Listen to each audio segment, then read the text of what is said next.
Okay, so what we're presenting here today is the Connected Rail Cloud, which is part of Ericsson's larger IoT strategy.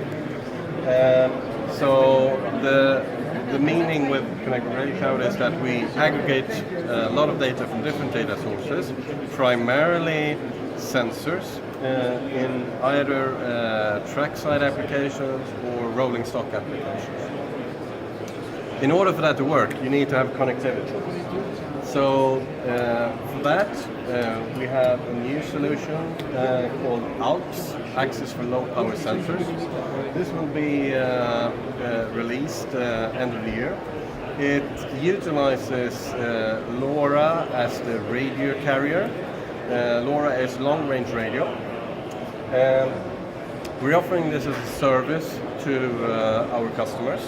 So that essentially means that they don't need to buy any SIMs or anything like that. From a more of a global perspective, it means they only talk to Ericsson. They don't need to talk to anyone else.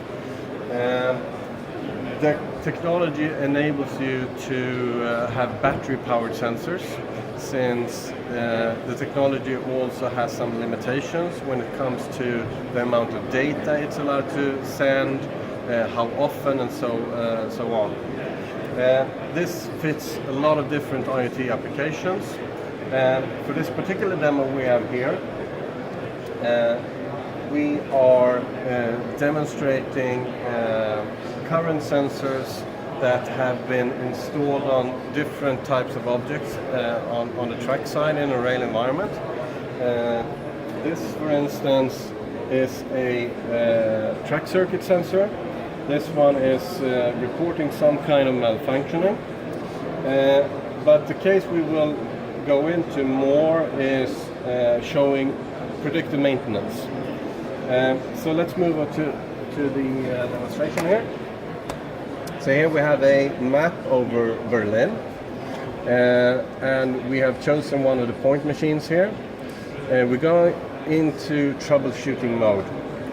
So here you can see raw values of current running through the current sensor, which we have here.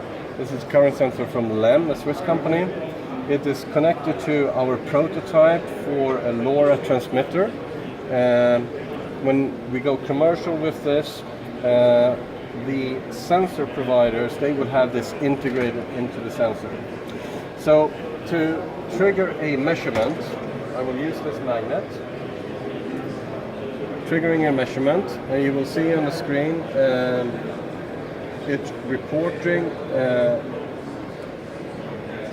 a full measurement because our point machine simulator is currently turned on.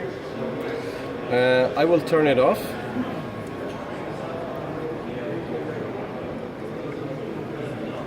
And we will take a new value, which should be close to 0 amps.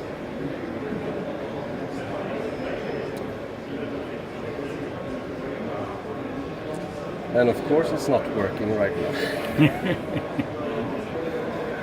But the whole idea of this is to show how you can visualize a single object out in a railway network.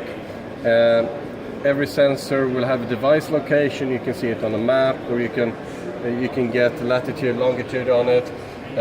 You can create rules, set trigger points when it's supposed to issue an alarm, and so on. Battery level, well, it's externally powered at the moment, so there's no battery level. The other part of this demonstration is to showcase how easy it is to mass deploy new sensors. We're talking about hundreds of thousands of sensors.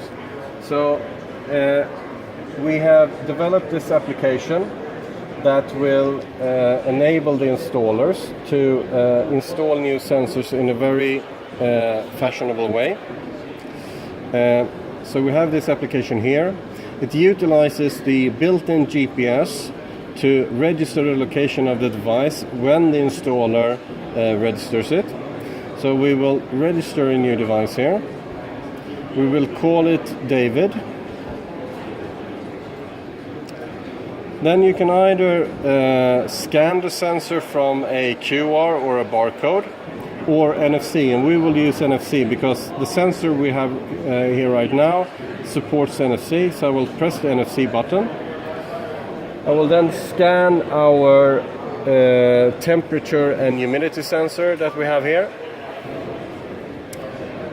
Now we get a network session key, we get an application session key.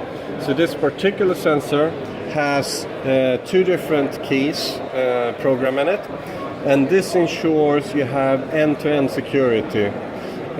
You can choose to terminate the security either in the connected rail cloud, where we will extract the payload data and do analytics on it and pass on the values to our customer, or the application developer can say, no, I want to terminate the encryption. So in that case, we would just pass on the data encrypted to the application developer. Now I will register the device.